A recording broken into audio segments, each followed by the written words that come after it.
so many great wizards, mages, sorcerers, witches, warlocks and the like in the world of fantasy to choose from. There are those who might be considered the people's favourite, such as Gandalf, who features in The Hobbit and The Lord of the Rings, books which lured me into the world of fantasy in the first place. But he is not quite my favourite.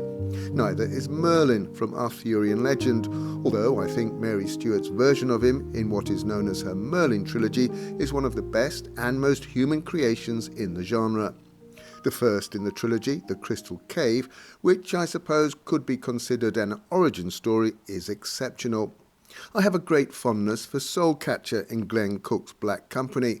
Quick Ben, the squad mage of the bridge burners in Ericsson's Malazan Book of the Fallen, is near the top of my list. I also considered Master Eladin from the King Killer Chronicles written by Patrick Rothfuss. I thought about including the Kobold Roo and the Shamanka from my own trilogy. After all, I am very fond of them and would include them in a top 10 list of favourite wizards. But this isn't a top 10 list. This is about the wizard I like the most. In the end, I settled on Dworkin, created by Roger Zelazny for his Amber series. While Dworkin is not a main character, without him the glorious realm of Amber would never have been created. We only get glimpses of this wizard, but Zelazny is a master at creating what appear to be well-rounded characters with just a few sentences, in much the same way as he manages world-building without boring us with too much detail or backstory. He lets the reader fill in the blanks. What we do know about Dworkin is that he was born into a noble family in the courts of chaos. His usual appearance is that of a dwarf, although he is able to shape-shift at will. At some point he stole the left eye of the Serpent of Chaos and fled the courts to inscribe the pattern, as it's known, to create Amber. It is whispered he did this with the help of the unicorn.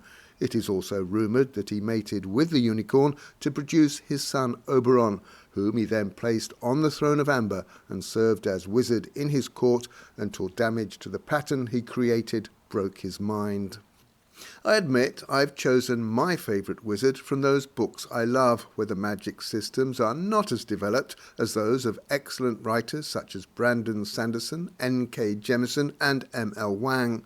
For me, once you try to explain how magic works, it's no longer magic.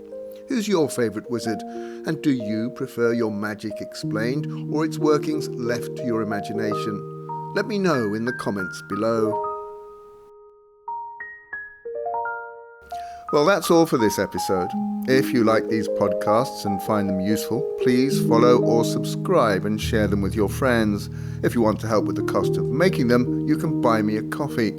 Links to all the books I recommend can be found below.